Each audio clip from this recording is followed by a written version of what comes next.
Hello, David McMillan here with the second part of the third edition of the Lockdown Tapes with my guest, young Robbie Strong. Yeah, I've broken them up into two halves of about 45 minutes each. Why? Because I know you're tired and enough's enough after all. So, here's the second half, which I'll pick up just about in the middle. Enjoy it.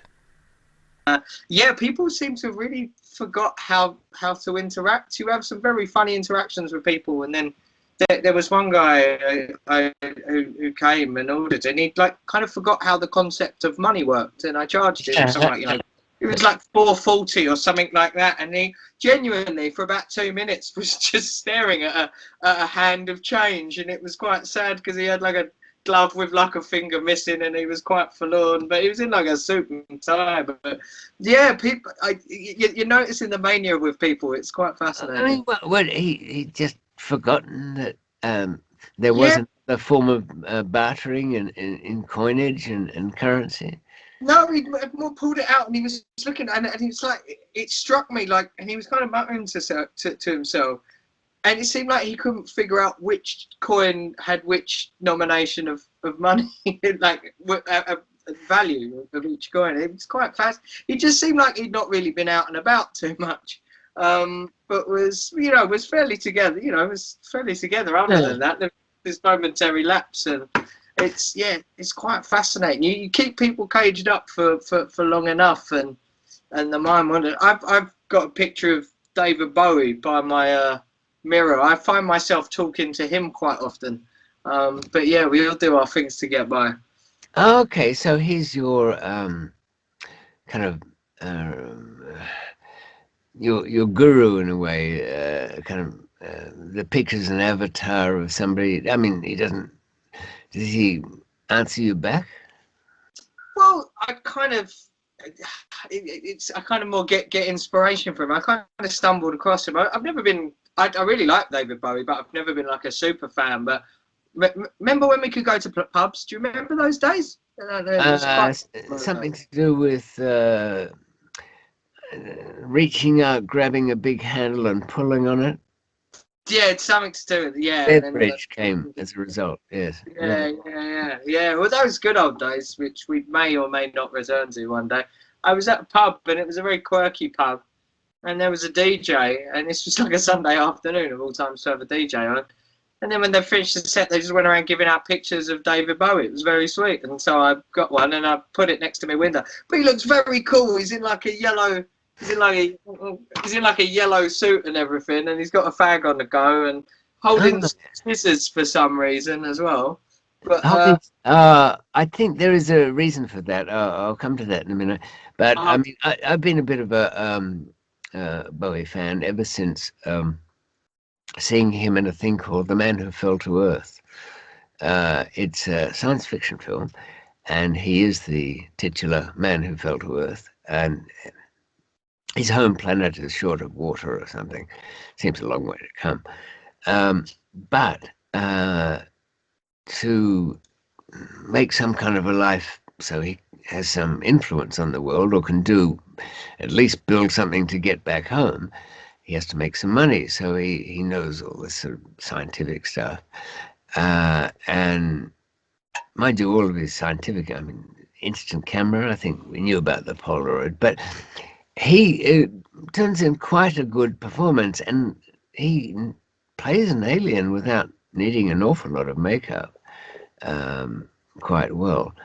It is a bit, and if you ever see it, viewers and Robbie, try and get the long version. There's a short one, it's terrible, but the long one's quite good. It's even weirder.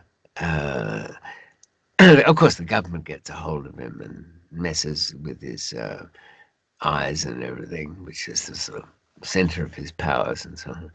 But he is not the first of the rock stars to do something interesting in movies. Have you ever seen Mick Jagger in a thing called Performance, a bit of a 60s cult classic, in which a gangster on the run, um, and it played by, there were two boys who were twins, and they both ended up having quite a big acting career. Anyway,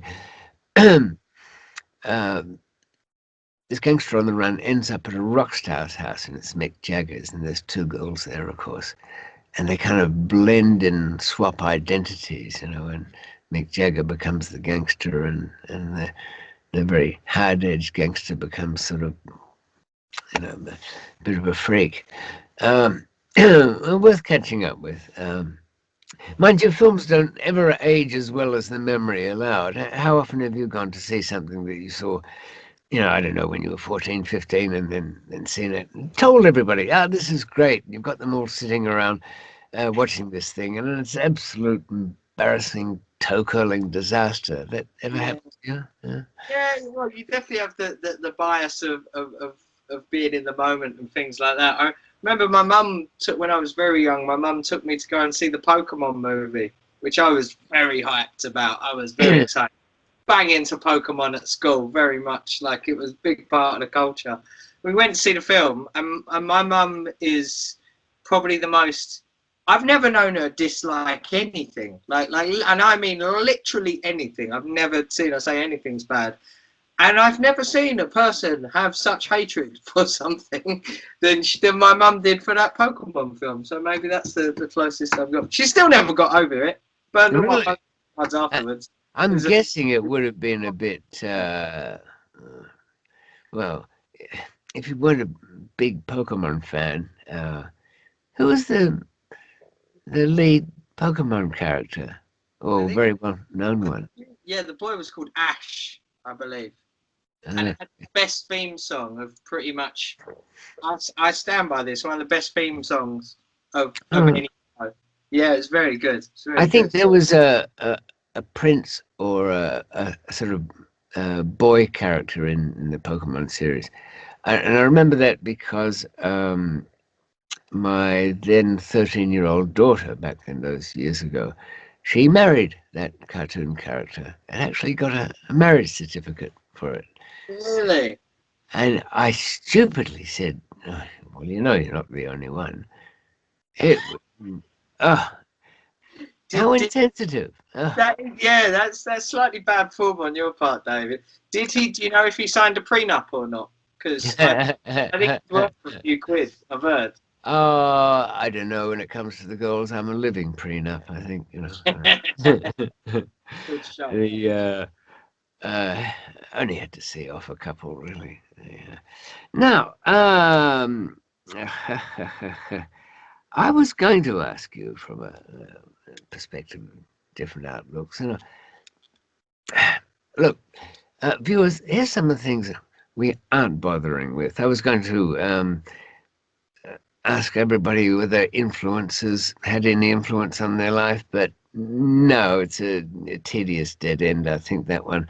But here's a question: when is somebody really a non-entity? I noticed this week, Robbie, that Meghan could have been princess, had a victory in the London High Courts over one of the newspapers printing some letter of her dad's. I don't know what the merits of the case were, but I mean, you'd think, being a public figure, you open yourself all up to it.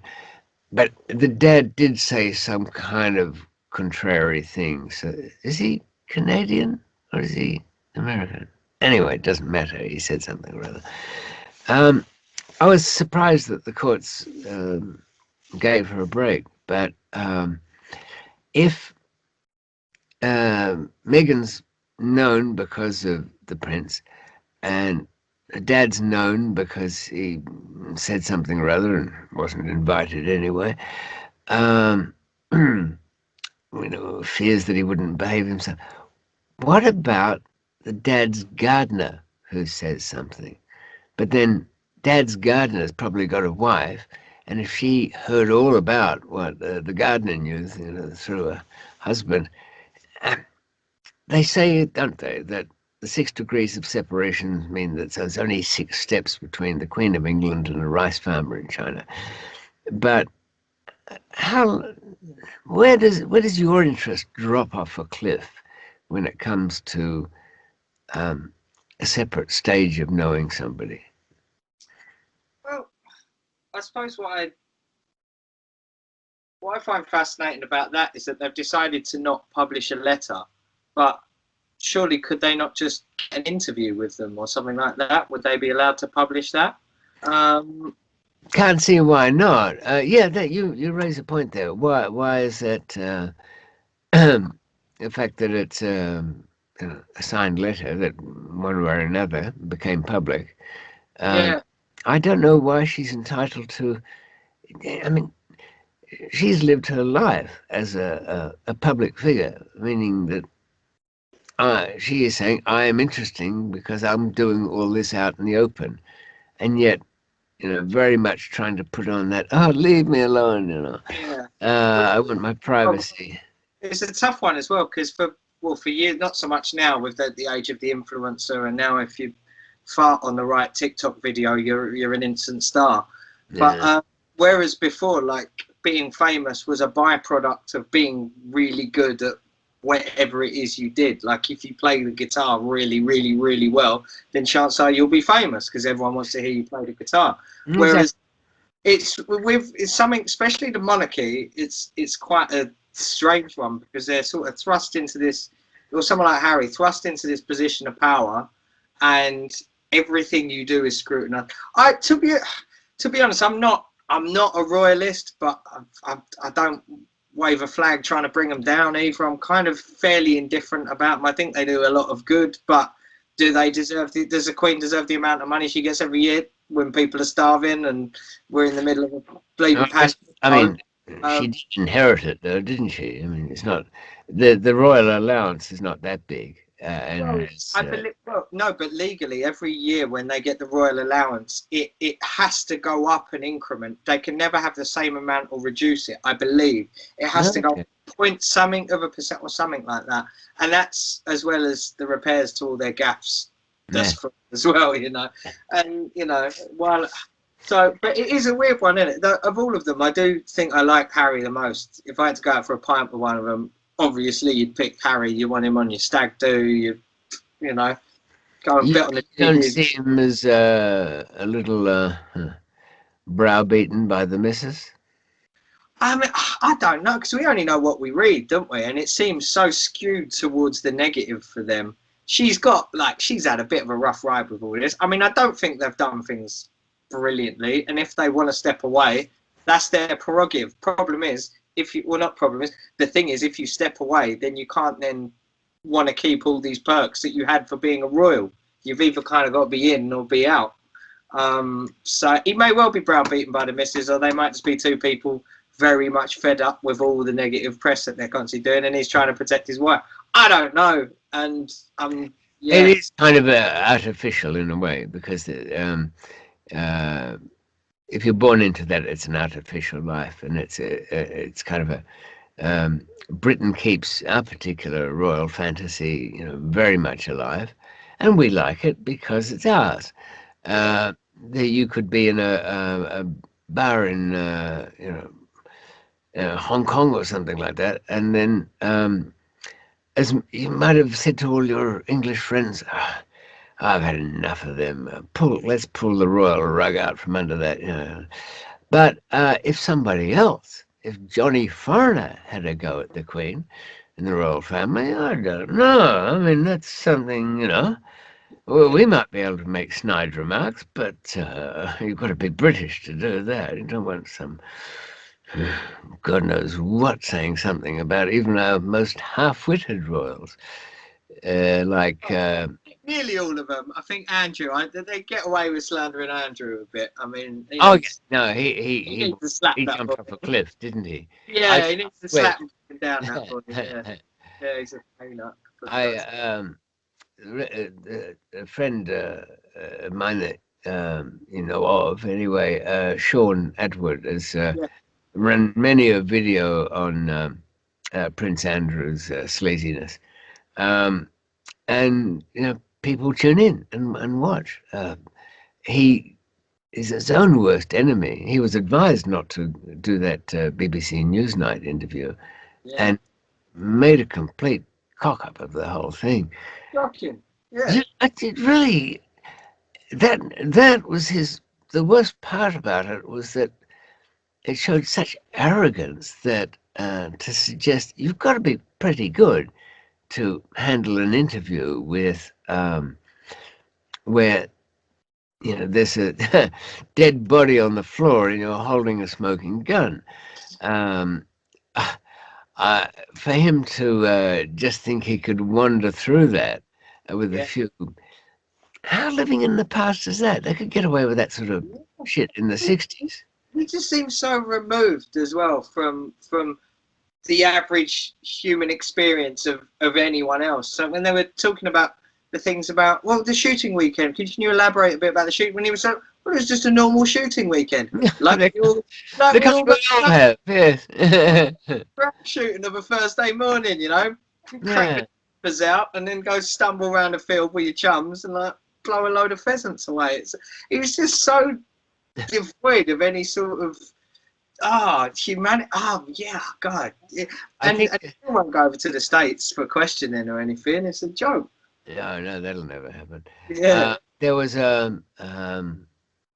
I think a politician from the House of Lords. Perhaps he wasn't, but anyway, he was on a Radio 4 in the morning, and carelessly said, um, "No, I'd be pleased to give one of these, whatever it was, pleased to give one of these things to my servants. They'd be quite happy with them." And that was the end of him. He was finished, washed yeah, out. Now, it wasn't that. that's true, man. He, No, that's the thing with me and my servants. I never would give them anything that I wouldn't eat myself. So I understand where he's. no, you're known for being absolutely fair in that regard, Yeah, and sure. Bastion of morality, I am. when the subject of the beatings came up, I said, "Look, there must have been a good reason for it. Exactly. There must have been a spillage, and it must have been on something white and probably silk. I mean, It's, that's not it's forgivable, is it?" yeah, and if you heal within 3 months, does it really count? That's what my mum used to say as she stood over me with the riding crop. Yeah. Riding crop. I hope that didn't warp your post-puberty taste in life at all with the riding Yes. crop. That I'm, does. I'm a very damaged man. Yes. Yeah, yeah, I know. It's supposed to be a hairbrush. We all know that. Yeah. Look, just a couple of things to deal with. I don't know whether you've caught any of the. It's not really. Well, it's kind of related to the state of the world in the sense that um, in Myanmar, formerly Burma, uh, it is once again a military government. What's her name? Nobel Prize peace winner, Aung San Suu Kyi, or something like that. She has been. She was prime minister, but nearly a toothless tiger in that regard. But the army ran a candidate in the elections, and that candidate got less than 6% of the vote, and they'd had enough of it. So they just simply closed everything down, alleging the kind of fraud that didn't do Donald Trump any good when it came to complaining about election results. Um, and they've had to day by day closed down, lock out Facebook. Twitter was first to go, and now the entire internet is out. Because I've always felt that dictatorships cannot survive the television age. They don't seem to, anyway. Um, I feel a bit sorry for the people there in a way. It is a news story. I mean, they're banging pots and pans at night because what the army people do is troublemakers, dissidents, like the elected representatives who are told confined to barracks. They go after them at night and come and do arrests. That's their kind of thing, and usually is with that. But the local people are banging pots and pans if they see the army or the secret police coming. and they're running kind of a volunteer guard thing to stop their friends and neighbours and the other dissidents from being arrested. It's quite a why is it that we don't leap up and support people like that? Uh, Well, it's the sort of rebellion that's needed, isn't it? And it sort of puts into context how ridiculous what was going on in the States was with the storming of the Capitol under the pretense of oppression that they felt was being demonstrated to them. I don't know. I suppose the cynic in me kind of thinks, well, we don't have a great deal to gain either oh, politically. nothing whatsoever. There's not enough business done there to matter one way. It wouldn't. If they had lots of delicious oil and lovely minerals or things like that, then I'm sure we'd hear a lot more about it. Hence why there are certain regimes in the world that we must overthrow and we must topple and we must liberate the people. And yet the folks have Oh, there's an awful lot of very straightforward hypocrisy about all that. I even did a video on wonderful democracies, highlighting Taiwan. And now it's a very democratic country, has elections. In fact, from time to time you hear of them. They have in their little parliament, they have fights break out, and at least once or twice a year you'll get one of these massive, like in South Korea, they have a bit of a stoush too, don't they, when they disagree with something there. If you're in South America, I love a good political tear-up when you see that, and you're in their House of Chambers or whatever it is, and you just see all these suits just tearing into because they're normally like kind of overweight, middle-aged, in the best shape, and not very good at throwing a punch as well.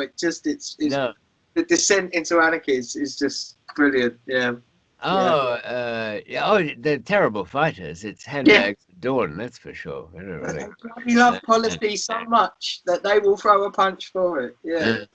But despite all those years of Taiwan wasn't always democratic. It was the nationalist government that ran away after the Second World War and formed everything. They've got a damn fine museum in Taiwan, by the way. They nicked all the really interesting Chinese relics and statues and toys and things.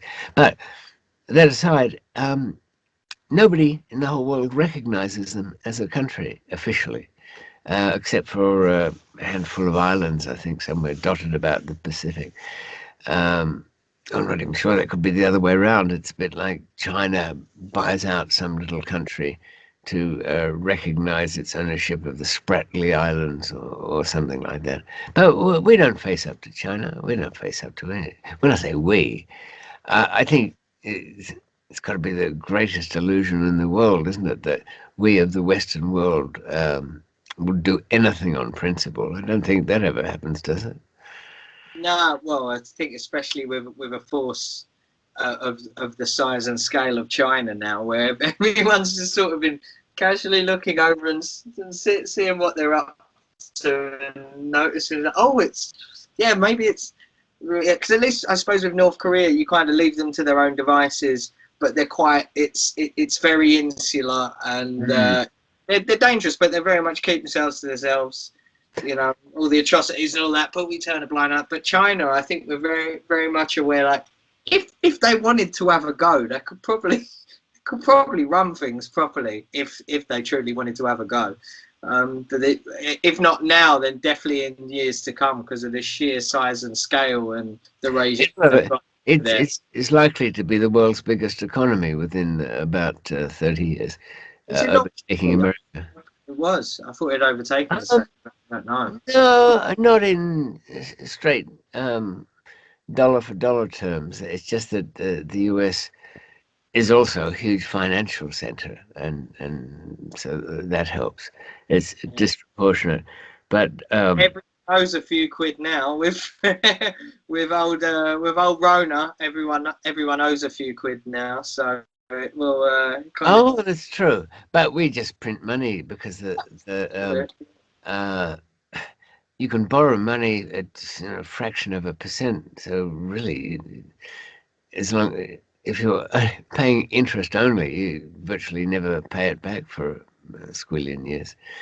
But I think those authoritarian people, just to finish on this, they're really wasting their time. Give it 2 generations of young people, and it won't matter whatever they think. Even in China, the generation after the next one will be so tuned in on the world. All the restrictions they try and make just won't cut any ice at all, I wouldn't think.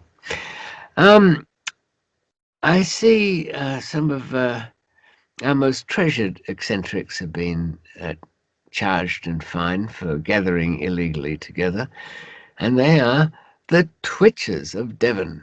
Yes. Apparently they, what was the sighting of a northern mockingbird at Exmouth, which is, if the name means anything, I guess it was a bit further south. It might be something to do with that cold weather you were referring to. Yeah, But when we're finding our own twitches, I think yeah. that's really going a bit far, don't you? It's a sad state of affairs, that classically British pastime. One of those things with, I don't know if it is an Olympic sport, but if it is, I'm sure we always at least place on the on the medal board. But yeah, does it not count as exercise to walk out, to go outside, to go and spot the little? Apparently, having a common purpose other than exercise and as a group is the event. You mentioned the Olympics, and it's supposed to be in Tokyo, I think. Was it next year, is it? Oh, no, it's already been postponed, so maybe they're not.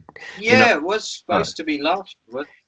What do you find, and I only ask this because I thought of one, the most Wasn't it? silly new Olympic sport that's been recognised as a competition? You've got a few to choose from. Okay, well, you can tell me why it's so silly, because, and you'll probably agree, there is synchronized swimming now as an Olympic event. And have you ever seen it? I have, yeah. I actually was. I mean, you may scoff at this, but I was actually in my school when I was in secondary school. When I was about 14, I was on the school synchronized swimming team. Actually, it was very good. It was a great way to meet the ladies, and gave me a lot of strong core strength. In which case, you could answer me this question about synchronized swimming. Sure. Why, at least in the ladies' event, the one I stayed in my mind, was it necessary to wear those little pinched nose things? I mean, clearly to keep the water out of your hooter when you're bobbing down, Yes. bobbing down as part of your presentation. But is it true the water goes right up the old snorer Yeah, when you're doing synchronized swimming? it's to do with pressure, especially when you're like kind of you're engaging and like the amount of physical activity you're doing, the amount of additional carbon dioxide that gets found, and then holding your breath, obviously, and things like that. So it makes your head a bit of a pressure cooker. And so, yeah, the clip is, otherwise people would be spluttering all over the place. And you get your equilibrium as well. So you must have worn that thing, I guess, did you? Yes, I did. Yeah. Right. I mean, times have changed since I was, running around at school, but you weren't mocked in any way by your peers for being on the synchronized swimming team, were you? I mean, I was mocked horrendously, but it was. I always found it very funny that you were mocked by the same gentleman. And very much at the time, you'd always get called gay and things like that, which I always found very hilarious, coming from a group of rugby lads who would then call me gay as a slur. But then after a game, all shower together. I thought that was a rather interesting tactic. While I was on the synchronized swimming team with, lovely ladies, and it was an untapped resource. So. Yeah. Who's the gay one? I mean, after all, if you were to drill a hole in the back of the shower stalls after a rugby game, which I was passing by once, and it was there, I noticed that they give themselves a good old rub down after a bit of a high pressure wash. So. It was just a blur of thighs and towels. I can tell. I couldn't. I moved on by, it was, didn't want this set of images to stay with me. I can imagine. Yeah, yeah. But it um, still has like I understand. Now, the last thing, and this is before we give our microwave tips, is I think there is coming about, everybody's, the media are always a bit slow to get on the game. By the time India Night starts talking about lockdown madness, it's already passe, big deal. But here's the thing. I've developed this idea that the new condition, the new aberration in the collective mind is actually a fear of unlock. You think I've got anything going there? I mean, I suppose you could well do. I suppose that's how people develop agoraphobia after a while. It's like they're forced to stay home for so long, and then after a while they get a fear of ever leaving. Though at the start it's like, no, I don't want to stay here. I suppose so. I mean, people get really used to circumstances, and people adapt to things really quickly. And yeah, I'm sure there's some people also that have been having a really lovely time during lockdown. So, especially where we kind of get all this doom and gloom of this is how many people have died, and if you leave the house or if you mix, you can to varying degrees of genuineness, depending on what it is. So I can completely understand that there will be. I don't think there'll be many, but I think there'll definitely be some people that will be fearful of coming out of this. Some experiences I've had allow me to a bit of insider on this, because I found that when it came to the long-termers in the jail, people who don't know, 20, 25 years for multiple murders, or they were almost the same as those kids who've got nowhere to go and they've got a fear of release. Certainly the really long-termers. I mean, there was a guy, I had one of the elite little suite. It was kind of like a little static caravan out the back of an open prison someplace I was at. Had its own shower and whatnot. But my neighbour was a multiple murderer. And as he came close to his release, he started pacing up and down. And perfectly, I mean, your murderer is the perfect neighbor when it comes to prison life, because it sounds strange, but they're so thoughtful and quiet at night. It's so thoughtful. I'm intrigued. Yeah, I remember him. I mean, because we sort of came to know each other, I did have to ask. Look, you were a farmer's son, and you killed these young guys that came your way or didn't. You made them, pushed them into a van. And the evidence, so I'm told, involves cutting up the bodies into sections. And I thought that was naturally enough, easier burial, a natural mistake. But you kept one in the fridge, and it was around his middle part. I've got to ask, did you have your wicked way with that cold and rotting corpse? I really don't want to disappoint our viewers, but I didn't get a satisfactory answer to that one. He was overcome with embarrassment over that. But I think there's an answer in that somewhere. But no, if we can somehow swing this back onto normal society for a second, I do think that the rigid control of lockdown rules, you will do this, you can't go out, you don't have to deal with anybody, all your transactions are kind of remote, they're keyboard switches or waving your phone or contactless card, contactless, no touch, no nothing, no distance.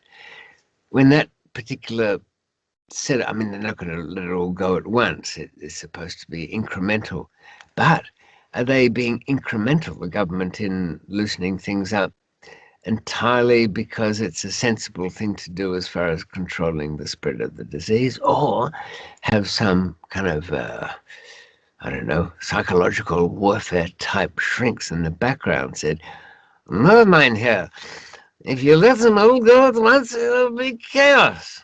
I don't know why I put the Dr. Strangelove voice on that. It seems to go with it. I do think there's something to it.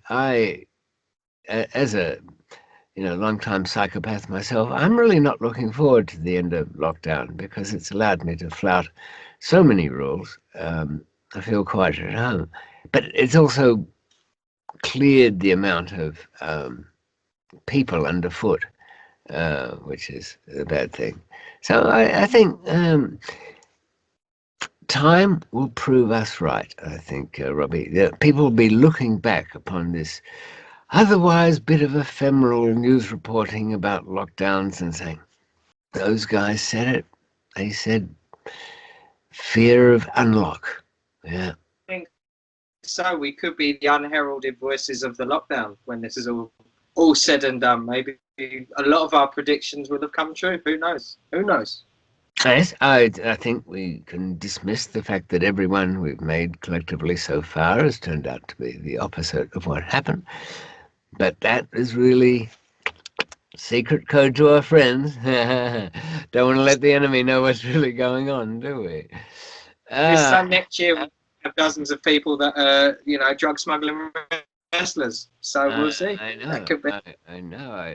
I've got my two notional smugglers, Kevin and Jed, really at the crunch point coming up in the next couple of weeks too. They're all right. Don't fret, viewers. And where are we? Okay, my microwave tip for the week is cling film. Need I say more? Cling film, cling film. Forget lids when you put something in a microwave. The container solid, not flexible. No. Forget Tupperware.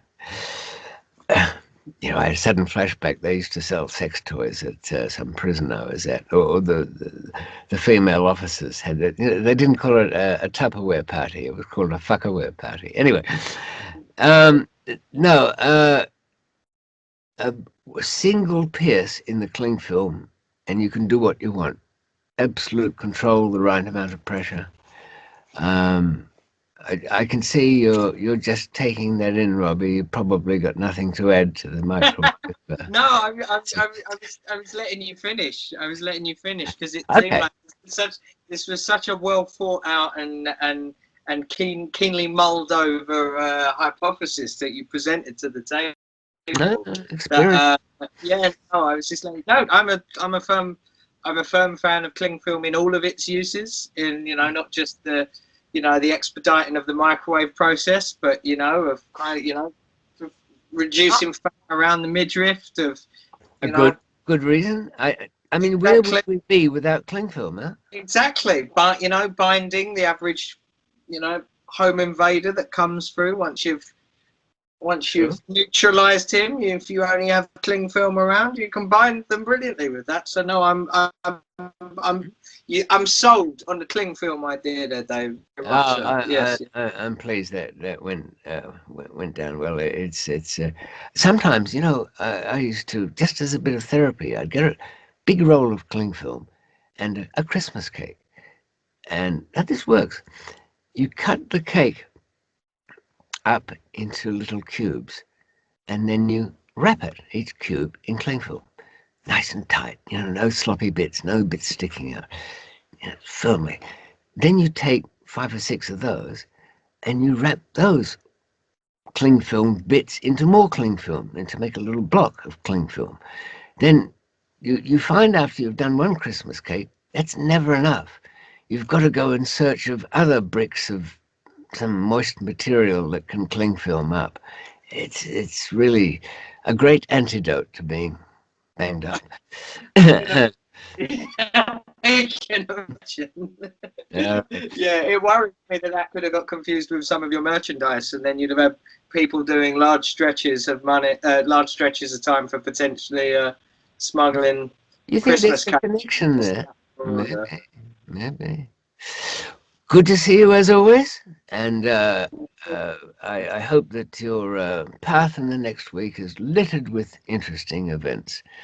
And if you wish to say good night to everybody, feel free to do so. Good night Thank you very much for having me as always, David. Thank you.